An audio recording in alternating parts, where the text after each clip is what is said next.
right? Outside of language, right? So the way they've done this, right? The way they've divorced symbolic forms, right, from their ethnic or cultural influence, right, is that they've turned the symbolic form, right? And they did this by combining and actually the Jews did the same thing, right, within their mystical ideas, right? Which is that you have a symbol, right? And a symbol can mean two different things, right? So you could over contextualize, right, symbols and overload their meaning, right? So you could hide or encode information, right? Now, this idea of encoding information, right? Excuse me. It's how the symbolic goes beyond the cultural, right? And it becomes divorced from language, and it becomes purified communication, right? So that two machines can send information from two different points, right? And that act is not an act of them communicating in terms of language because they're not understanding anything, right? But them sending information is still communication, right? And the communication of symbols, okay, that's totally divorced from meaning or language, right?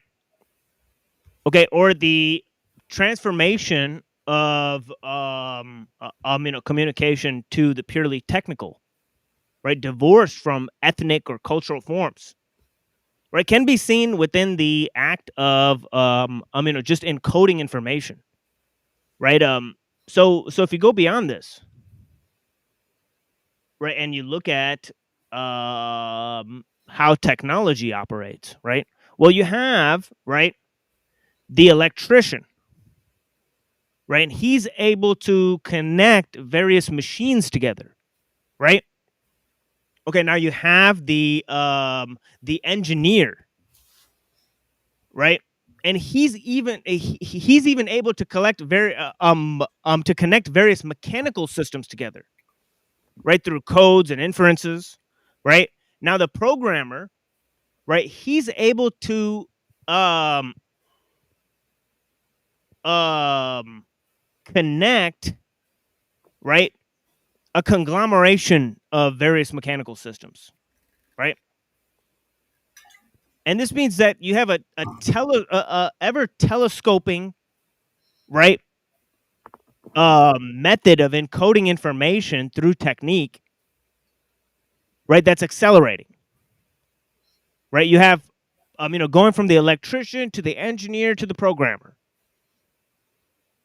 Okay, and this is all a matter of encoding information, right? And so how does this happen? Okay, or how does this affect the cultural, okay, landscape? Okay, well, it's obvious how it. Okay, if you look around the world, right, you'll see, okay, what's happened to the cultural landscape, right?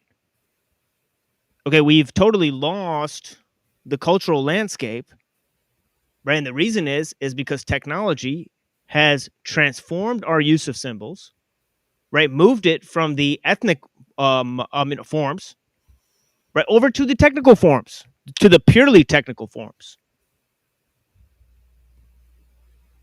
So that you have like in the book of by Stuart Brand.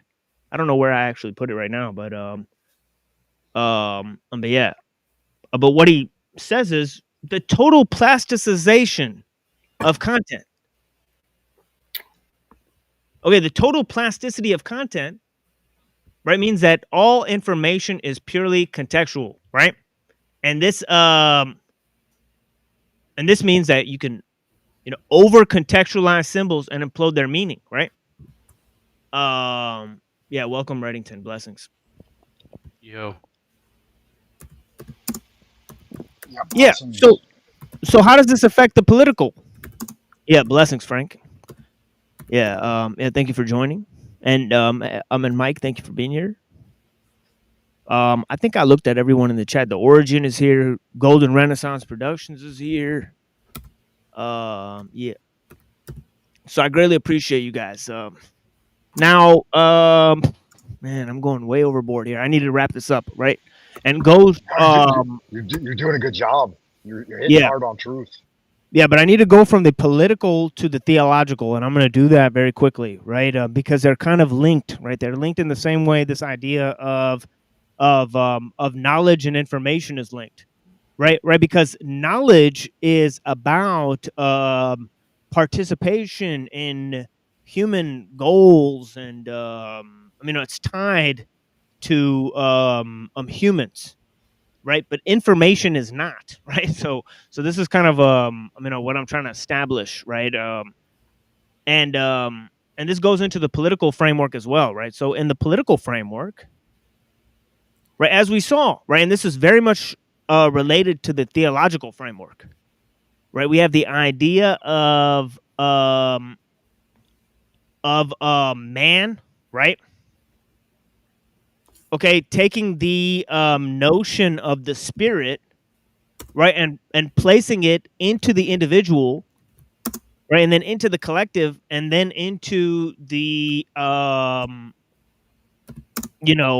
evolutionary framework, right, which is the framework of progress and futurism, right? And you have the ideal of progress entering in, right?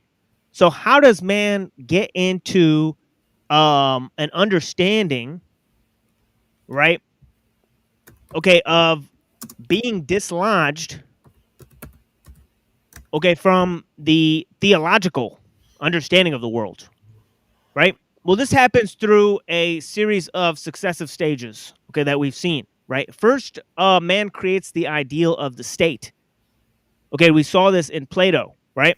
And we saw this in the political ideal of Aristotle, right? He said that politics is the ruler of all the other arts, right? It's like the chief art, so to speak, right? So he invented this notion of the political ideal, right? But man didn't invent the notion of the state, right, as the machine that speaks for man until they invented the notion of universalism, right? The archetypal man, right? The notion of equality, right, and the notion of progress, right? So where did all of these ideas come from? Right, as we saw, right, man was as creating the notion of reason or universal law, right, separate from nature, right, and placed within God, right, that had a transcendental quality, right? So God had to be removed from nature, right? And this fundamental split, right, we'll call it dualism or whatever, right? Okay, was mainly because theologians had to deal with the attack, okay, from Aristotelianism, right? And the attack was basically this, right? Aristotle had posited that the world was eternal, right? That God was immaterial, right? Removed from nature, but acting on nature, right? Through secondary forces, right? As God molds matter through the void, right? So there's like at least three things happening, right? There's the universe, which is eternal, right? There's the void, right? So he kept this idea of atoms in the void, right, from the notion of the materialists, right? But he said they failed to give origin to the world, right? So he posited the notion of the prime mover, right? Okay, but he said that the prime mover is removed from nature, separate from nature, right? Okay, and it has to act on nature through these universal laws, right? Okay, that conform to reason. Right now, man being in a higher, being in the highest, possessing the highest kind of soul, right, has reason, right? So he can understand the laws of nature. Okay, but when Aristotle, right, okay, told the theologians, and the Aristotelians told the theologians, right, that the world has no beginning, right? They created a system, right? Okay, where God, separate from nature, caused, right, for as a prime mover, right? Okay, they added the notion of infinite regress, right, to the notion of causation of Aristotle. And they imploded the Aristotelian system. Right, and said because of the notion of causation cannot have infinite regress, right? The world has to have a beginning. Right? Because the world is pure causation.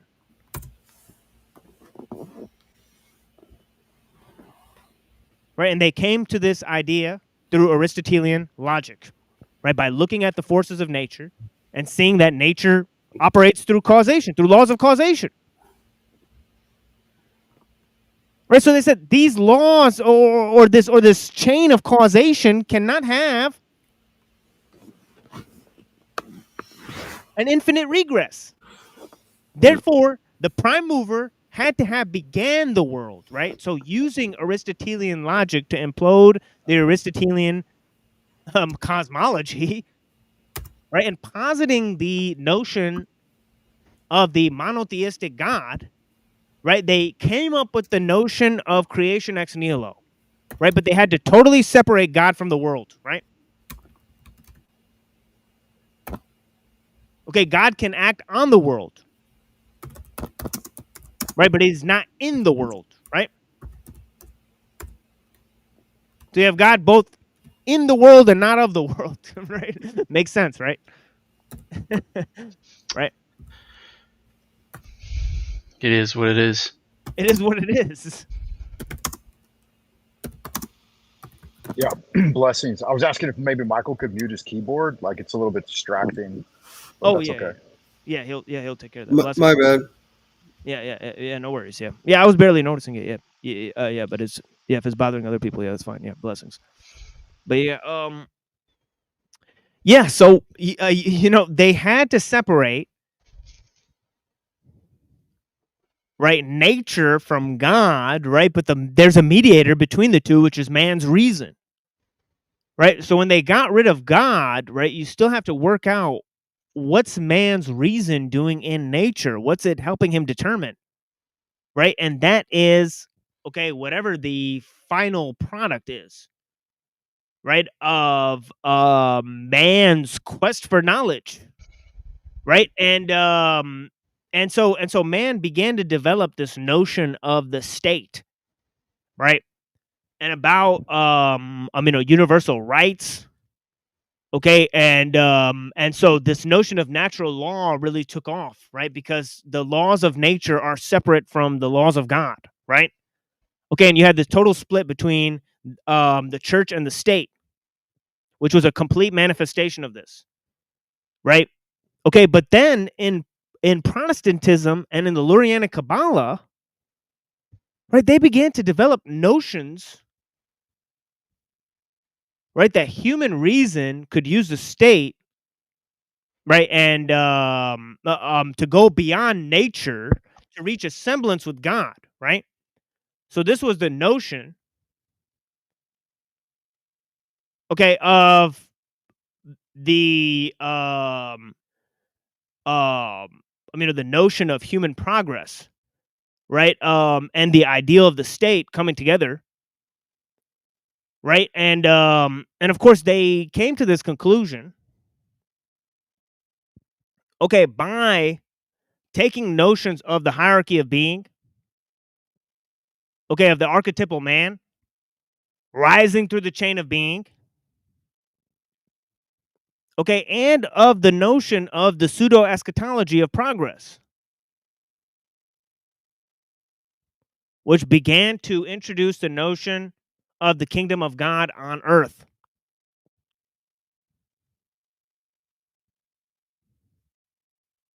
Right? And this totally got rid of the notion, okay, of the church, okay, that humanity was going to be in the Hindu, okay, in the Muslim, okay, in the Christian,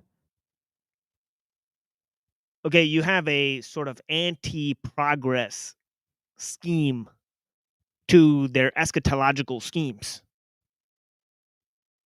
right? It's sort of an apocalyptic scheme, right? But as you introduce this notion of the kingdom of God, right, through the Lurianic Kabbalah,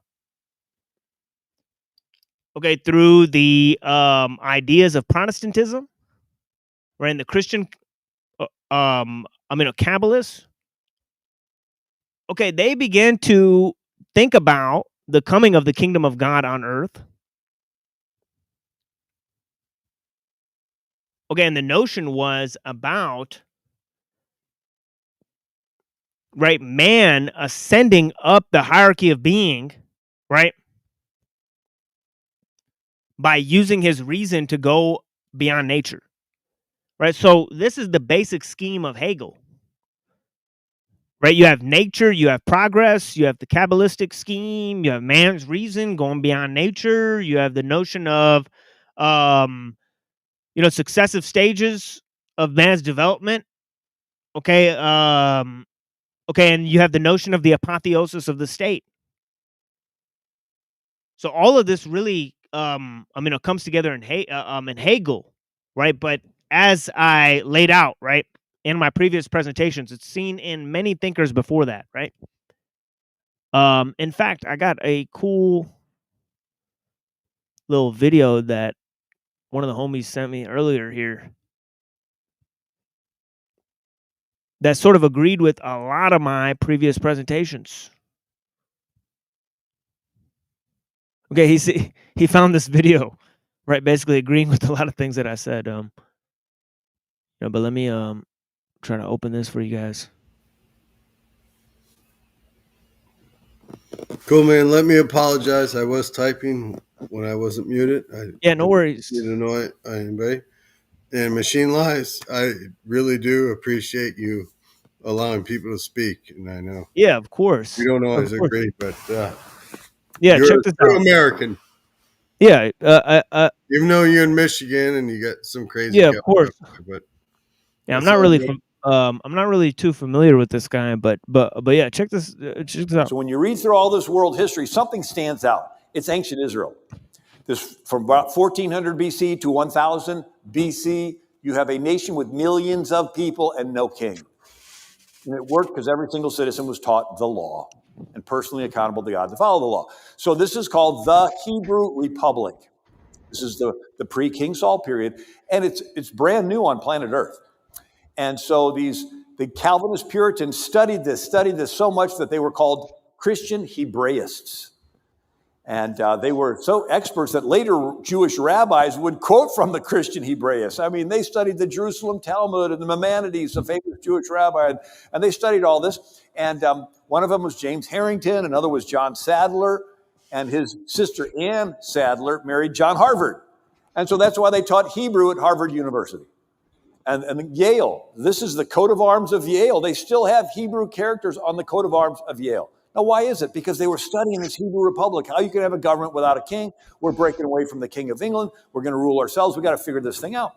And so let's look at the Hebrew Republic. They come out of Egypt, where there's a Pharaoh for 2,000 years.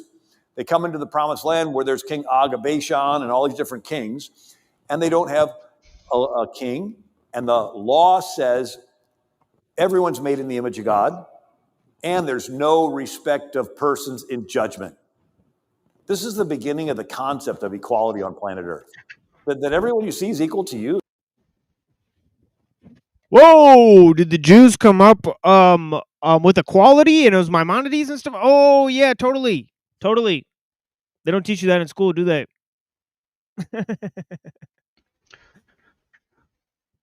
Lol, what? Is this some kind of hoodwink?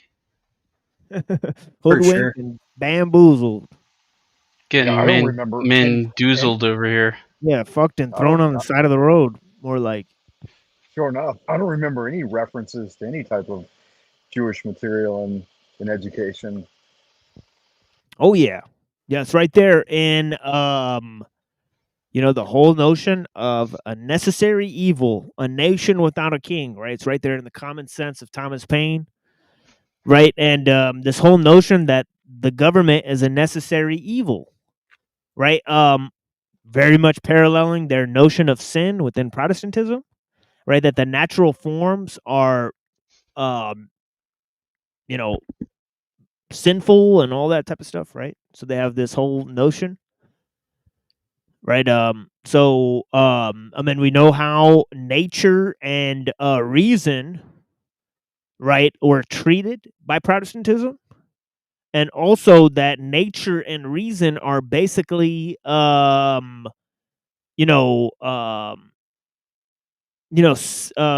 seen as secondary, right, to revelation and the church, right? So this is where the split comes, is by splitting the two in the first place, right? And that was accomplished by St. Thomas Aquinas and Maimonides, right? So this is what I've been trying to get across, right? There's other intelligent people who have noticed this, right? A shift that happened, okay, between knowledge and values, right? And of course, one of the main culprits is Aristotle, right? As we looked at last time, right? So we're gonna go ahead and open up some of the Skolmowski here, and then we're gonna open up some of my own writings, and we're gonna look at some of Ellul. So we'll go through some of this stuff together, and yeah, we'll end up at looking at this notion of the apotheosis of the state, the coming of the kingdom of God, right? Of the synarchists, as my friend here has claimed, right? Totally, Yes, total sir. synarchism. Total synarchism unleashed by people like H.G. Wells. Yes, You know, sir. that we read about in on the Fabian Socialists. That we read about. They're tools of mechanical progress. We've heard them admit it, right? In Orwell, and we're now going to look at Carlyle and see them. Okay, see Carlyle at work, and him describing how we are living in a mechanical age, right? So yeah, so we're gonna read some of Thomas Carlyle, right? Yeah, so that's basically the plot here. So I hope you guys appreciate it, and you guys will like that. But yeah, I'm gonna play some music, and we're gonna get into it.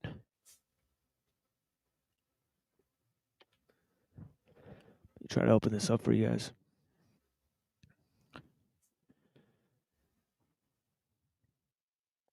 Yeah, I made this earlier.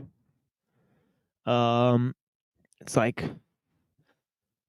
metal mixed with immoral technique. I mean, it is what it is.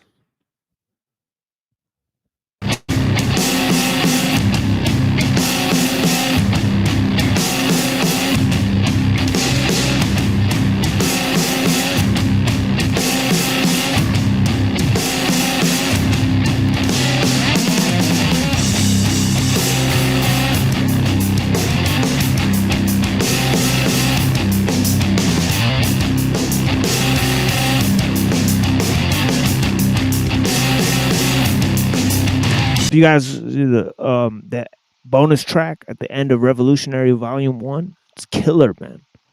It's like one of the greatest rap songs ever recorded. We're on world ethics here. We're gonna go in. So this is the point I want to read here. He says, right, then the search for knowledge alienates man. Right. So the compartmentalization of knowledge, right? Which leads to different ideas. Right. It leads to desacralization of nature, myth of progress. Right. Okay, so obviously I've laid out the cycle, right? First, God is separated from nature, right? Then man is separated from nature, right? Then man is separated from reason, right? And the cycle is complete. Right. And of course, the only way to get back into the away from this cycle is through this notion, okay, of the compartmentalization of knowledge. Right. And that's why we're taking a multidisciplinary approach. Right, because that's the only approach that is left available. Right. We have to take a or attempt to take a non-technical analysis, right? But the fact is that we're all conditioned by technique, right? So as we see, or as we've said, right, we're analyzing this thing from inside of it, right? Blessings, slutty gorilla biscuits. It is what it is. Appreciate it. Gorilla Biscuits. I know that guy or Yeah. chick. I don't know which, but I know them. Hey, when you say you're going to be pulling from your work, is it the Christ protagonist work, or is there a different? I only have one. Yeah, Okay. Yeah, I'm working on another one now, but Great, we'll see how that goes. But yeah, but it says here, so he's talking about the compartmentalization of knowledge there, right? And he says, he said it should be absolutely clear to us that once truth and intellect have been elevated to a supreme position, the abstract intelligence of man became the defining characteristic of Homo sapiens. The measure of human intelligence becomes the measure of our humanity. This spelled out the doom of spirituality and other intrinsic values. Religious and other spiritual values were pushed to the margin because the imperative of our abstract cerebrating mind. These older values did not contribute to the acquisition of scientific truths. The lives of Plato and Aristotle overlap, yet with Aristotle, the Western mind begins an entirely different departure. Was Aristotle responsible for the derailing of Western civilization, or was Western civilization, because of its peculiar mental makeup, bound to produce Aristotle, or people like him who drove Western people to the barren land of analysis? I'd say, like I said before, I think it's the more of the latter, but it could be either or, right?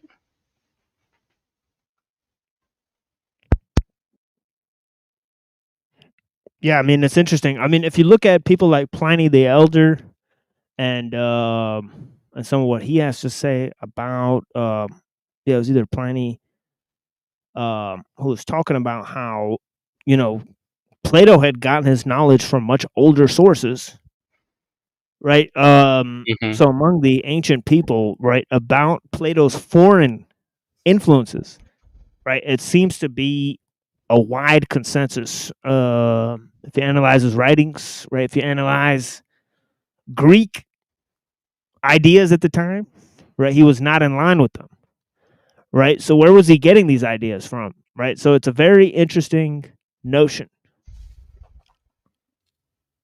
Okay, I think the problem starts with Plato, personally, right? Obviously, Skolomowski,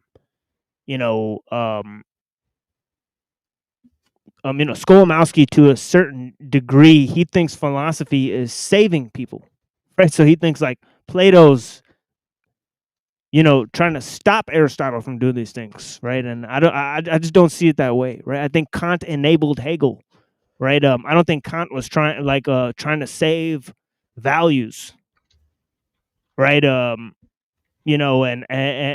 I certainly don't think that St. Thomas Aquinas was either, right? Especially infested with the Aristotelianism as he was, right? So there's significant departures from Skolomowski's ideas and concepts, but I've never read anybody here, right, and just looked at their ideas on their own terms. I've always critiqued their ideas. When you say that you don't think Kant, or you think Kant enabled Hegel and that he wasn't trying to save values, can you elaborate more? Oh yeah, Yeah, well, we read this work by Skolmowski called Knowledge and Values, and he says that basically, Plato tried to put knowledge and values, okay, in a relation with each other, right? St. Thomas Aquinas put values over knowledge, right? That's true enough, Yes. Yes. right? But it's also important to point out that he put them in two separate domains, Mm-hmm. right? And this catalyzed the third mode of Kant, who put them in three separate but equal modes, right? And said that they're both in totally different spheres, right? He put values in the sphere of the intuitive, right? A priori framework, right? And then Yes. he put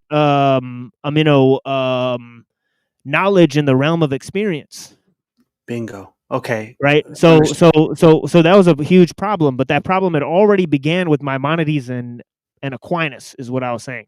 I mean, Gotcha.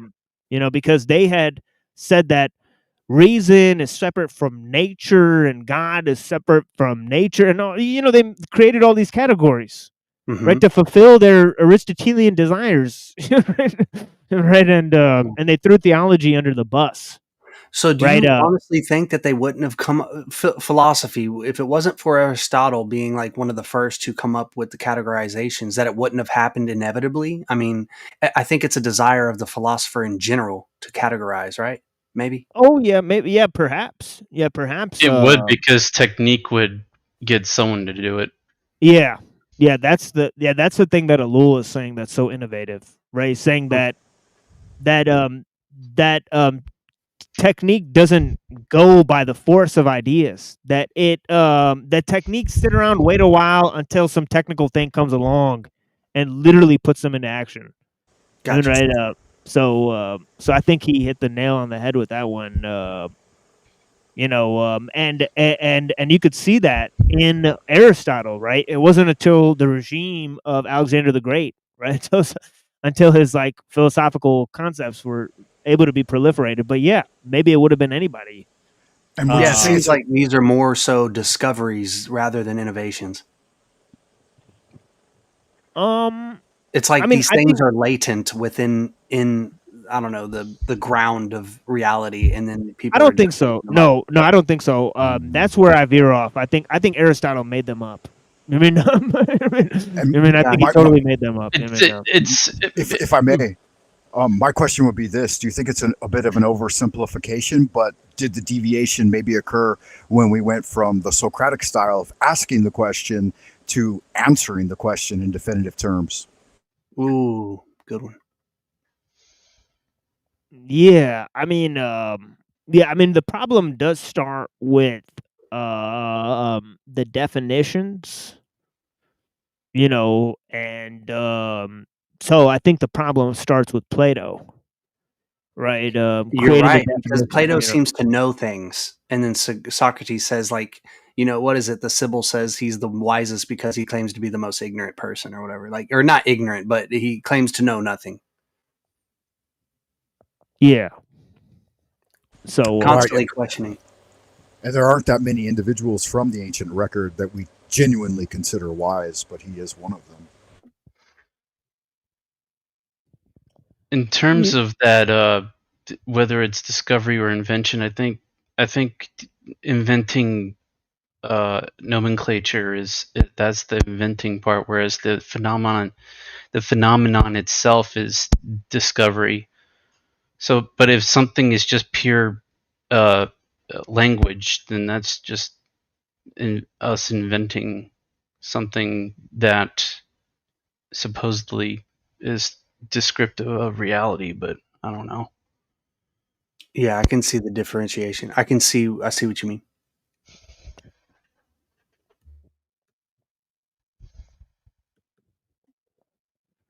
yeah, so here's these two figures that came right before, so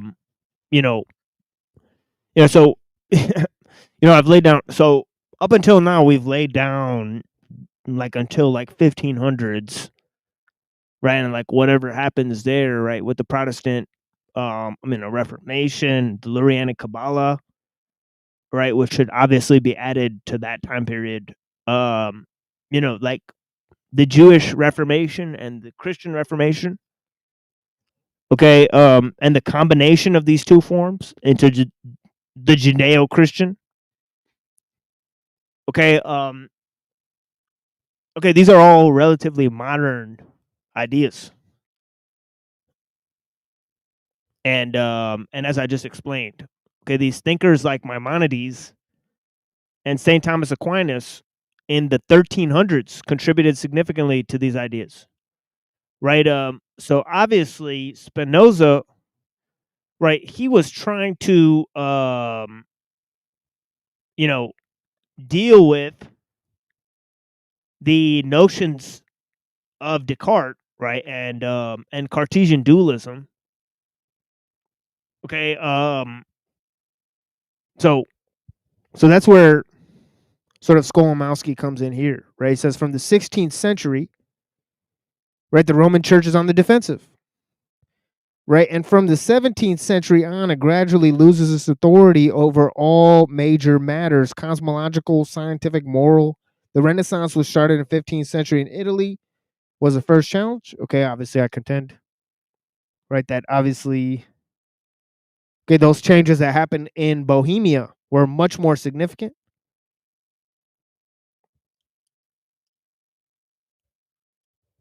Okay, Bohemia and Prague, right? This is why John Dee wanted to go to Bohemia, right? Because he knew, like, that's where, like, the Rosicrucians started or whatever, right? So you know, Retro.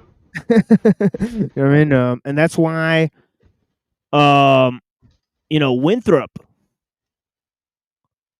okay, had a copy of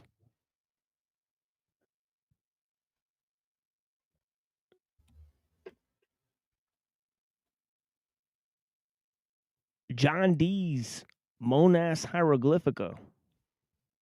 Right, I saw this page earlier. You know, this is pretty interesting. New England folklore. You know, with this, What would yeah. be your quick assessment of the Enochian language, and have you looked into it at all? Oh no, I'm not that familiar with it, but but I'm sure our friend Origin could tell us something about that. But yeah, it says the Alchemist of Connecticut, or the Christian Hermes. It said the Puritan alchemists who founded several Connecticut towns started industries and stopped witch trials. The book is Prospero's America, John Winthrop Jr., Alchemy and the Creation of New England Culture. The Puritan in question, as you could tell by the title, was John Winthrop Jr. Shocking, right? The guy who wrote The City on a Hill, a historical document for the establishment of the Puritan for the Puritan colonies. I think Massachusetts Bay Colony or whatever. I could be wrong about that. I knew that the Puritans at Harvard and Yale dabbled in it. We just heard about those Puritans, right? Who wanted to learn about Hebrew, right? They were obsessed with Hebrew, learning and teaching it. Okay, why were they obsessed with learning and teaching Hebrew, right? Because you can't rely on the church for understanding the scripture, right? So you have to rely on the Jews, right? So it's pretty obvious, right? It says, I tend to think of alchemy as a murky pseudoscience with a lot of cryptic symbolism and magical jargon. Yeah, most of science is based on it, though, dude. Alchemy has its roots in the writings of the Renaissance. Authors like Marsilio Ficino. I think he's going off the thing here. But yeah, anyways. Office rocker. Yeah. I would agree to some extent, though, that you need to learn the native language in which some of the documents are presented in order to get a deeper understanding of them. At least that's my approach for Chinese. Like, I sought to become well versed in Chinese before I started to examine Tao at greater depth. Yeah, it says many practical benefits emerge from alchemy, particularly lucrative fields like metallurgy, mining, agriculture, navigation, and medicine. Alchemical thought also blended with the Christian, including Puritan theology. So it was attractive to John Winthrop Jr., the son of the first governor of Massachusetts. Born in England in 1606, John Winthrop Jr. traveled through Europe and Turkey, meeting with alchemists and acquiring alchemical texts before emigrating to New England in 1631. And his personal symbol, Winthrop used the Monas Hieroglyphica, a sigil representing cosmic unity developed by John Dee, Queen Elizabeth's famous astrologer, thought to be Prospero, inspiration for Prospero in Shakespeare's The Tempest, and the titular character in Christopher Marlowe's Dr. Faustus. So here's John Dee's little symbol that he used from the Monas Hieroglyphica. Whoops. Yeah, those look like Hindic tantras, I believe they're called, and that right there is the Yud He Vahe, the Tetragrammaton. Yeah, so here's a guy who started the colonies in North America. All right, but yeah, anyways, yeah, what else? I mean, obviously, I talked about the trivium and quadrivium, right? How they successfully contributed to this idea of the compartmentalization of knowledge, right? Obviously, the alchemists were not too keen on that whole thing, right? And even though they invented most of the scientific stuff, right, they were considered wackos, right? Until technique assimilated their ideas, essentially. Yeah, it seems like they were outside of most of the great alchemists were like either not academics or shunned by academia. They were autodidactics, most of them were. They didn't Yeah. seem to follow the rules, and that's what made them so good at that art. Yeah. And then they Yeah, I obviously lie resonate and with that say, a lot.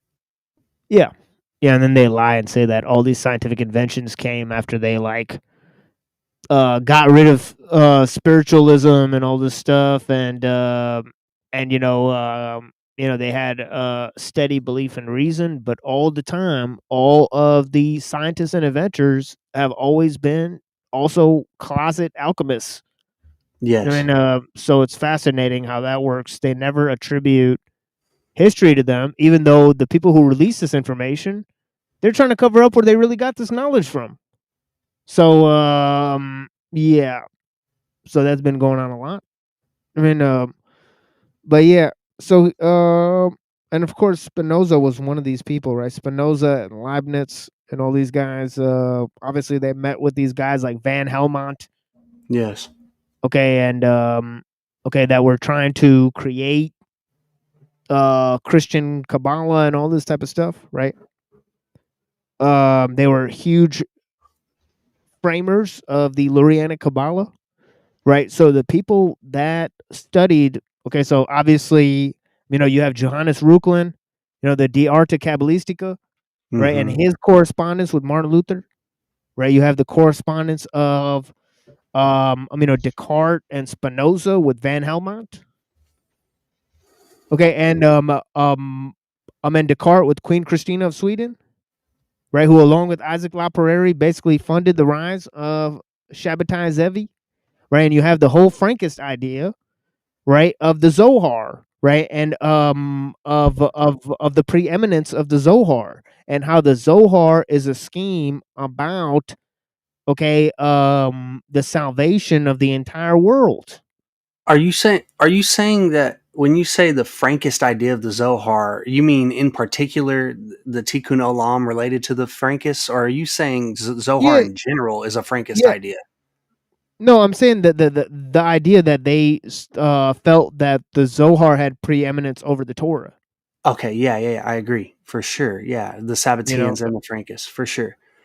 So there's a lot to unpack in what you just said, though. You're cruising right now, and I'm trying to digest this. Oh yeah, this is a continuation of like many. And would you say that dialectic is the one that's currently the most persistent in modern temple? When you say temple, you mean yes.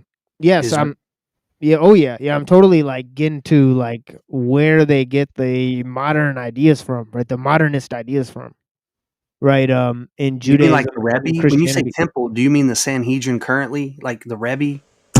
Yeah, and I was thinking mostly like Southern California, Hollywood area. Oh, okay, never mind. Yeah, but how about the Puritans being influenced by the Rosicrucians? You know, it's That's insane. where I wanted to back up a second and kind of ask you questions For sure. to unload or unpack this and get some more nuance to it. I think your crowd, your audience would appreciate it too, or people who are new to watching this. So Yeah, let's for back sure, up. You dude. were saying, let me try to retrieve what you said that had me thinking. It was okay, Kabbalism, the Puritans, the Rucklin's correspondence with Luther. Zevi.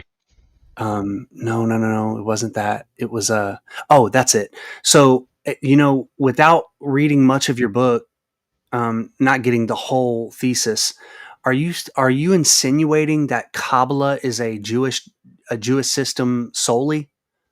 Like it's derived from Jewish thought entirely?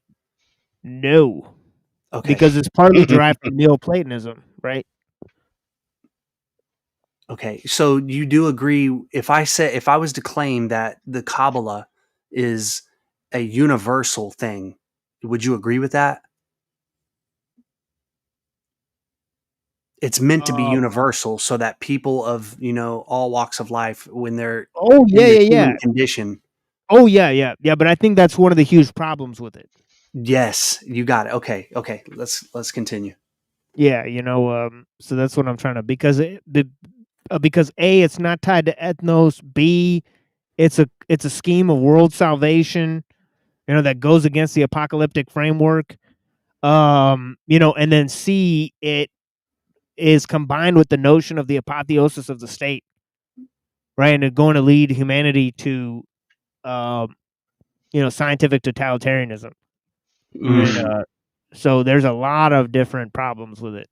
I mean, but yeah. So those are the reasons why. So none of these things that I pointed out so far I agree with. It's Of just all course. there's a list of shit that I don't agree with. Yeah, exactly. Yeah, I And understand that. yeah, And maybe I would last just show was more postulate the idea. positive. Go ahead. Sorry. Yeah, but yeah, I go would ahead, just Frank. postulate the idea that there may be some source origin, and some of what they had done in some way could be a bastardization of original source material, which I consider to be the Tao, but that just might be lofty thinking. Oh yeah. Yeah, they're definitely. Yeah, it's definitely based on truth. It's based on a true story. I mean, yeah, for sure. You know, so yeah, so he goes on to say, the Renaissance, which started in 15th century in Italy, the first challenge, right? The Renaissance painters discovered the glory of nature. They challenged the old medieval idiom, which attempted to convey the otherworldliness of human life. Instead, the Renaissance painters attempted to express the loveliness of this world, the palpable beauty of natural forms and of human forms conveyed by them is so overwhelming that it borders on magic. Never before, never after was painting able to convey the depth and gloriousness of the natural world with so much intensity and conviction. A dramatic shift occurred in people's minds concerning the meaning of human person. Man is the measure of all things, declared boldly both Renaissance thinkers and artists alike. This was not an original idea. The Greek philosopher Protagoras, who was a Yes. contemporary of Socrates, was the first one to announce it. But the idea was very refreshing and bold. Considering the previous subjugation of man to the dictates of the church, Protagoras was not only Protagoras was not the only inspiration, he says. The Renaissance quite deliberately and purposefully turned to the ideals of Greek antiquity and saw in the Greek ethos an inspiration to live fully, creatively, freely. The Renaissance lived its creed most significantly in the arts. The freedom of human imagination, as expressed by the great art of the Renaissance, equaled the best of the Greek art of the Golden Period. After it was introduced by the Renaissance, the idea of the centrality of man never left the scene of Western civilization. Okay, so this is an important idea, right? The notion of the centrality of man, right, and the formulation of the archetypal man, right? The evolution of the notion of the archetypal man, right? Going from the notion of the universal mind, right? Then okay, being found in okay, the notion of human reason going beyond nature within the theistic forms. Okay, then appearing in the notion of Adam Kadmon, right, in the Kabbalistic forms, right, then appearing in the notion of the species being, okay, within the scientific form, right? So this notion, okay, of the centrality of man, right, has been there the entire time, right, by this notion of reason being above nature, right? Okay, so that's important to note. Okay, so this idea of the centrality of man, he says, right? Where the hell is it? Shit. Is this Skolomowski? Yeah, this is Skolomowski. Yeah. Gotcha.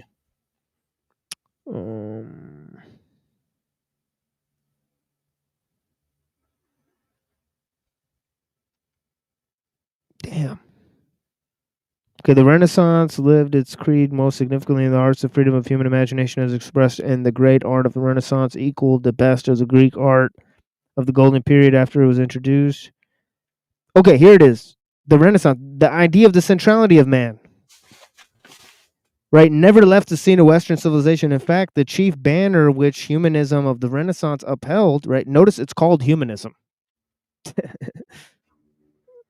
Right, okay, and in the notion of the Kabbalah, right, man is a microcosm of the macrocosm.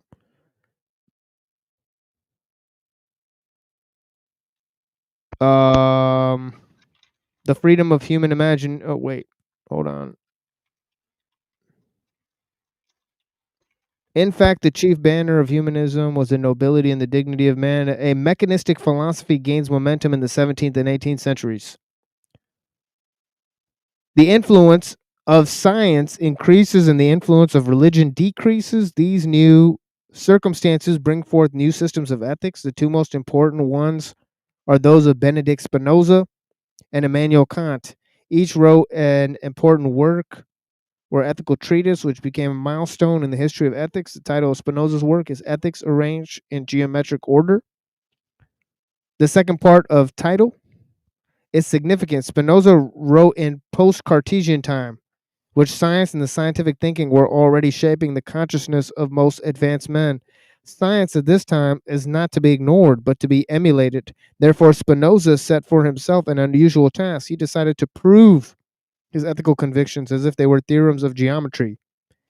After setting a thesis or theorem, he goes on to prove it in as rigorous a way as possible, pretending that ethics can be treated in the same way as geometry.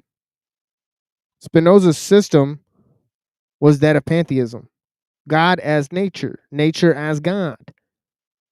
Many of his views come close to what is most characteristic of the Eastern tradition, a cosmic view of man as made of the stuff of the gods and conceiving of nature as divine himself. Okay, and why was Spinoza basically banished, right? One of the reasons, right, was very similar to Socrates, right? Was that he disagreed with the concept of God, right? That the state had established because the Protestant church agreed with the Jews that God was immaterial, right? That's what Maimonides says too, right? So for God to be physical, right, was great falsity, right? So they couldn't tolerate this idea of Spinoza's pantheism, right? Even though Spinoza asserted, right, that he was trying to prove the God of monotheism. Yeah, I don't think he really got far with that, in my opinion. I mean, it's a fascinating work for sure. But I'm just, Joe Schmo, so His notions, I think it's crazy how relevant this is because his notions are predominantly what prevailed in the history of philosophy and how it's turned out. Because like his influence bled into continental philosophy and analytical philosophy. You Right. got people like Bertrand Russell who think that you can deduce logic or philosophy in general into mathematics. So it's like I think it was him and Whitehead who wrote the Principia Mathematica, right? Do I have that wrong? That's right. They Whitehead and did the same yeah, thing. Russell, yeah. They were basically trying to deduce logic, reason, intellect, all these philosophical things that are inherently transcendental, in my opinion, or ideal. You could say that they're all ideal, and then trying to concretize them into mathematical facts. It's pretty interesting, which would contribute right to the whole transhumanism or whatever what the end goal, the idea that like you can bring heaven to earth and create this immortal material existence, eternal material existence, or whatever, unifying heaven and earth. Yeah, absolutely. Yeah, his works were more influential on people like Hegel and I mean I think Hegel was like pretending to be Spinoza, but then like Nietzsche, right? He sort of incorporated Spinoza, but he sort of didn't, right? He liked his philosophical systems, but I don't think he liked his like ideas about the state or because I think Rousseau and Nietzsche, they sort of despised Spinoza's ideas about the state because Spinoza sort of he agreed with sort of like the political frameworks of like Hobbes and Locke's, unfortunately. I mean, Yeah. so he was definitely on the wrong side of history with that. But that was a problem with philosophers, right? Almost all the philosophers got swept up in modernism, Yes. right? And that it's really telling about them, right? That they were so infected by modernism and science that they didn't turn to the ancients. That they didn't rely on spirituality and all these things to get them out of the jam. My And they just put all their chips in science. And yeah, my bad personal deal. belief is that the philosophers, as time went on, there became such a great disconnect as the plebeian or the worker, the laborer, the farmer, whatever, is so far removed from philosophical concepts that the ancients seemed too transcendental, and the philosopher, as time went on, became obsessed with trying to elaborate and explain for the layman. So they had this obsession with objectifying philosophy and trying to concretize it. I mean, even I was going to ask your opinion on Leibniz because, like, he was really influenced by Descartes and Spinoza as well. I mean, that's how he Yeah, I formulated like him his more than those guys. perfect. Yeah, me too as well. But he still falls short because he has this obsession with trying to make everything mathematical. I mean, he was basically the guy who Yeah. formulated calculus. He Yep. he tries to objectify philosophy too much or whatever. That's that downfall for the modernist philosopher. That would be. I would think that's like kind of like a not a symptom, but I It's would a think that has consequence. to do with how technique tries to make everything mechanistic. Yeah. Yeah. Yeah, one of the most banger paragraphs in my entire book is this paragraph where I explain how um basically Spinoza, Descartes, and Leibniz used the very same terminology that Avicenna used to explain their concept of God, which is that his essence precedes existence. Mm, And I was like, "Oh wait, so they fell into Avicenna's trap, you see, by separating these two things, essence and existence, right? yeah. And so I think nothing could be more characteristic of their philosophy and their views that they accept this, basic axiom, from Avicenna, right, from 900 AD, right? I think they're definitely falling short in a lot of ways.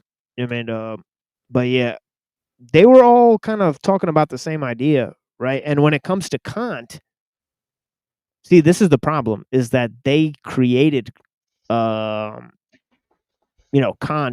and Hegel, right? And of course, we wouldn't have somebody like Nietzsche if he wasn't responding to those guys, right? But you only need Nietzsche when something goes wrong. Yeah, You never need him when there's good things Sad happening. is sad trombone. Yeah, exactly. You know what I mean? So yeah, yeah. Let's go to this. He says, yeah. So we're on Spinoza, right? So we're looking at the difference between Kant and Spinoza, right? And of course, you know, Spinoza has to totally get rid of, Kant has to get rid of Spinoza's sweet cosmology, right? Because it's it's not going to work within his system of knowledge, right? So this is the thing. Once you, say that, okay, well, once you make, okay, you don't draw too much of a distinction between essence and existence. Okay, Spinoza tried to mend those two things back together with his pantheism, right? But you have to draw a huge distinction between these two things to get a epistemology that's going to be of service to science, right? To the scientific and the mechanistic worldview, right? And that's what Kant tried to create, right? So obviously, you got to abandon Spinoza, you got to go with Kant, right? And Locke and these guys, right? And their empiricism, right? So the ethics, okay, right. So the ethics of Spinoza, right? So yeah, nature as God. Okay, he says many of his views are characteristic of Eastern tradition. It's like panentheism, right? View of man as made of the stuff of gods, conceiving of nature as divine itself. Spinoza's ethics is connected with his pantheism. Virtue is a reward in itself. Virtuous life should be pursued because it is beautiful and rewarding in itself. It leads to inner peace, freedom, and happiness. Spinoza's concept of the cosmic man, conceived as divine in the divine cosmos, is subtly connected with the idea of the virtuous man. The cosmic man knows the law, the cosmic laws, which inform him that the virtuous life is in harmony with the cosmic laws. That's exactly what Aristotle said, right?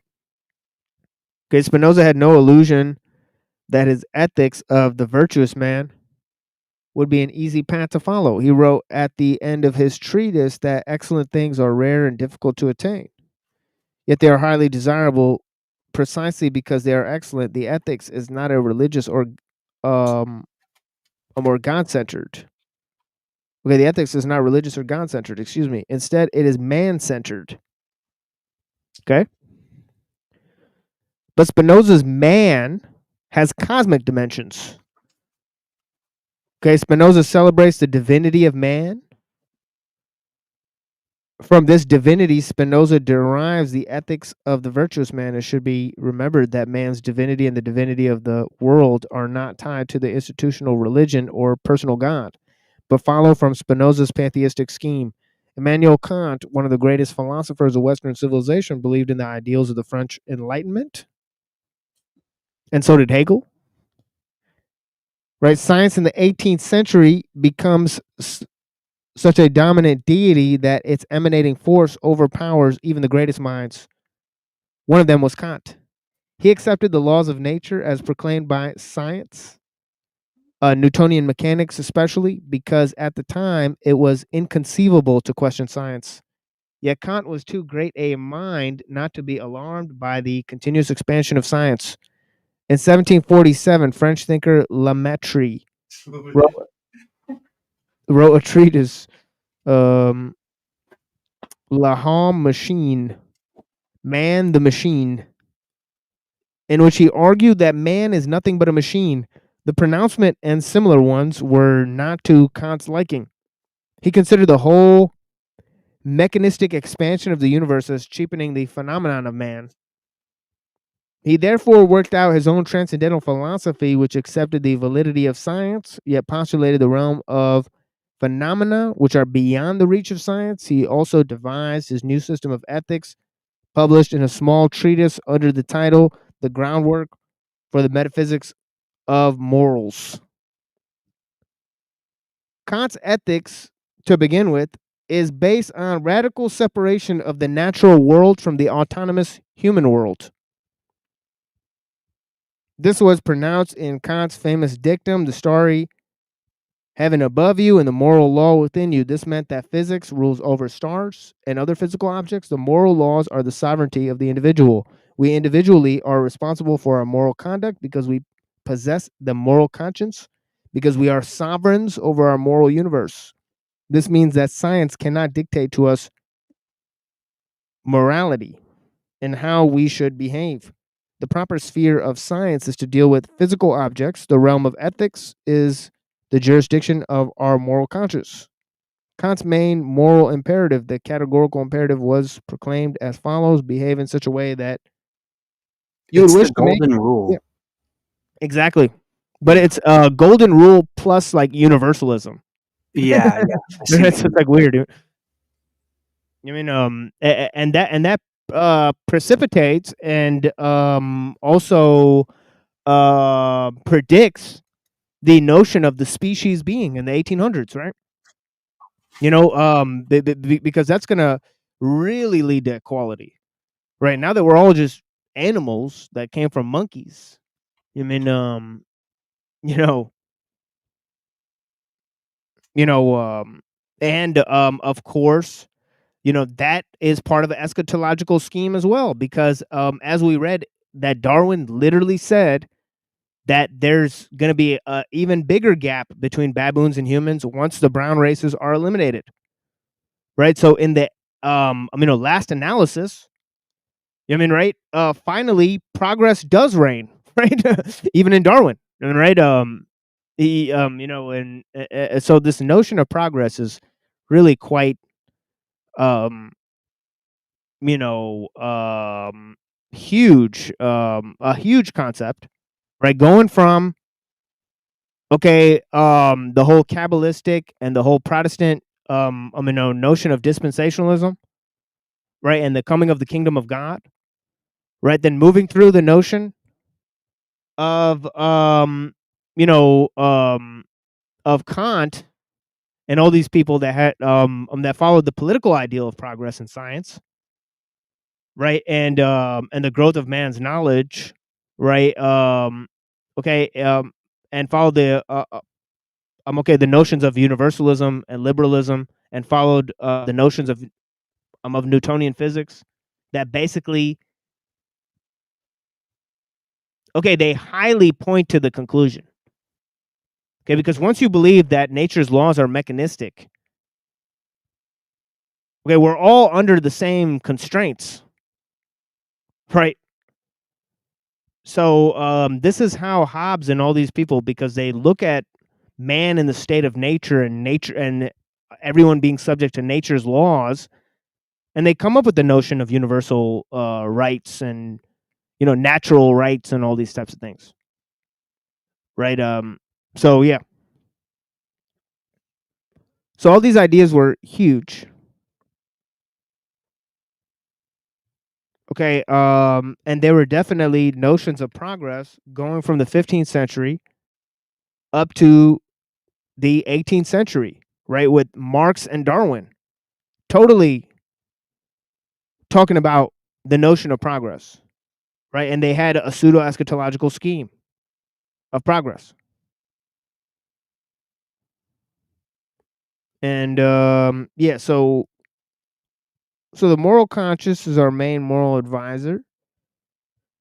Yet we are not self-enclosed universes. My moral conscience and your moral conscience, my moral universe and your moral universe are similar. Therefore, take upon yourself the task of designing morality for all humanity, which benefits all and uplifts all, and then behave accordingly. This is a high moral road, the image of a transcendent man, right, who may no longer believe in a personal God or adhere to any religion, but who firmly believes in the greatness of the universe, in the utter uniqueness of the human, who is conceived as noble and sacred. Right, this was also the underlying tenor of Spinoza's ethics. His and Kant's system were desperate efforts to salvage the human world, increasingly threatened by the Moloch of the machine, which seemed to be devouring what was highest in human cultures and in human values. Obviously, okay, we believe that he's wrong in this respect, right? We think that, okay, Aquinas and Kant are sort of on the wrong side of history, right? By separating knowledge and values, putting them in two different spheres, right? And completing the work of Aristotle. Okay, so they handed us over to the Moloch of the machine, more like, because they believed in the machine that speaks for man, which is the ideal of the state. And they believed in the pseudo eschatology of progress, right? They might as well believed in transhumanism. Okay, yeah, but intelligent people accepted the reasons and arguments of Spinoza and Kant, yet the die was cast. And it was cast in the favor of the brave new world, relentless rolling on the wheels of technology and progress. Right. So, yeah, and obviously the philosophers believe in sort of a different kind of God, right? They believe in like nature's God. Right. So it's God, but he's limited, right, in his powers. Right. And this is a characteristic of the God of Aristotle, right? But yeah. Anyways, that's a little bit of Skolmowski. So that brings us to our next phase of discussion. Well, Which is, look at the machine. That's such a crazy term. yeah, man. That's wild. That's heavy metal shit. Skolmowski, man. That needs to be like a metal band or some shit. The Moloch of the machine, man. Like industrial band. Oh yeah, dude. Yeah, we read some heavy shit over here, honestly. Yeah, there was one point you brought up a while back that I'd like to touch on, or have you expand a little bit on if you care to. It was the automated technological symboletica communitique that has divorced us and obfuscated reality from us. You made one analogy there where you were talking about this telescopic effect of moving further and further away from truth. And I've always likened that to the Russian nesting doll phenomena. So, like, and I was questioning because from the present moment, like, where do you perceive, as I believe you probably have some good degree of prophetic ability, like what's the next step? Where is it telescoping towards? And that's for TML or anyone that cares to address the idea. Well, it's like, the idea of encoding symbols, right? And getting back to language, right? Away from the idea of communication and mimetic complexity, right? Which means getting back to some basis of language. So I think that what is going to have to happen is that people are going to have to start developing languages, right? That local groups can understand, and the people that communicate outside cannot understand. So they could free the symbols from mimetic complexity, right, by encoding new language structures, right? I sort of talk about the patterns of how it went. You have language, right, or you have technique that's trapped within cultural forms, meaning it's tied to ethnos, right? Once it escapes those ethnic forms, right, and it reaches the stage of being encoded, right? And obviously, it's the Jews that invented this, right? Because they had possibly to, for purposes of secret communication, right? But beyond that, right, you could see it in the gematria or whatever, right? In this whole notion, right, that one symbol can mean two things at the same time, right? Yes. I don't know if that got more deep into it, but if anybody else wants to come. Yeah, absolutely. And the layers. Add to it. Wow, good magic. Yeah. So the layers I go through, I say, you know, that symbols are higher than language, right? Symbols create language, right? Language creates communication, but communication does not need language, and language does not need symbols.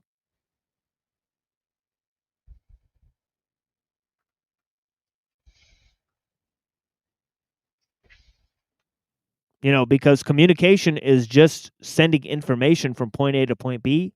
Language requires meaning, so it requires, you know, human participants, right? Two beings that understand each other's use of symbols, right? Symbols can go beyond language, right? Because a symbol can mean many things, right? So a symbol is meaning without language, so to speak, right? So these are just little formulations that I've came up with to look at the ever telescopic forms of how symbols can be encoded into information and lose their meaning, right? I mean, Yeah, absolutely. They're more rich in like an expansive nature that unfolds far more concepts into a single image. It's quite a thing, really, and we're adding to it every year. So I guess one of the big conundrums is, will the bad guys win? And if so, what does that mean? And have they already? yeah. They say like a picture is worth a 1,000 words, right? You know, you say like an image is worth 1,000 symbols. I don't know. Go crazy. Go crazy.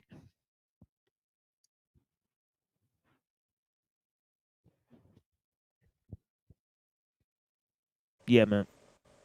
I'm gonna play some music unless anybody has some other words, and then we'll move on to some other texts here. This is way more Good than I magic. thought I had. You know, honestly, you know, I was like, we could barely make it up to that 6-hour mark today, but yeah, looks like I got way more stuff. We're almost halfway. You know, we're almost at 3 hours. Yeah, blessings, guys. Yeah, and it seems like we just started. These Yeah, I philosophical know. inquiries are some of the greatest ever, man. I wish I Right. could participate more often. Yeah, it's like, honestly, it feels like time's flying, really. Time is flying, folks. So, yeah, Shoot it down. shoot it down. Shut 'em down. You're muted, Origin.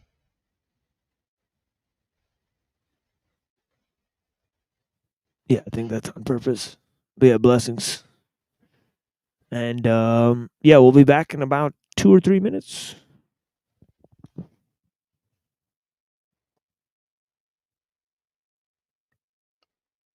Ooh, baby. Ooh, baby.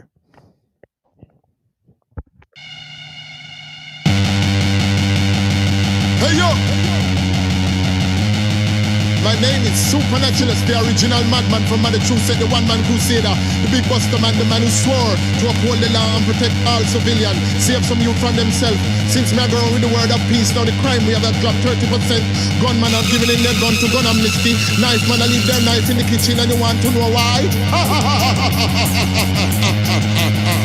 You know this thing and the wickedest thing, any sound test.